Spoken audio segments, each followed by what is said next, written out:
তিস্তা সহ 54টা অভিন্ন নদীর যে পানির প্রাপ্তির ব্যাপার, কোনটা সমাধান হয়েছে? পেয়েছি আমরা বাংলাদেশের মানুষ।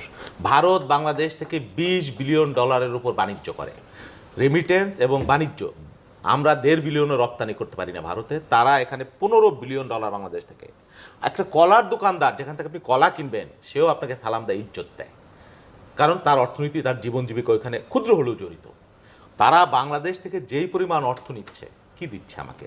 বিনিময়ে দিচ্ছে ফেলানির লাশ, আলামিনের লাশ, বিনিময়ে দিচ্ছে আমার ভোটের নির্বাচনে অন্যায়ভাবে হস্তক্ষেপ, ওই সুজাতা সেনদের কখনো প্রকাশ্যে কখনো বাংলাদেশের মানুষের অধিকার হরণ। আপনি দেখে থাকবেন না? বিএনপি কথা কেন বলছেন? এই যে ভারত আর যখন খেলা হয়, ক্রিকেট খেলা, আপনি ভারত পরাজিত হলে বাংলাদেশের মানুষের উৎসব দেখেন না, বিশ্ববিদ্যালয় থেকে শুরু করে।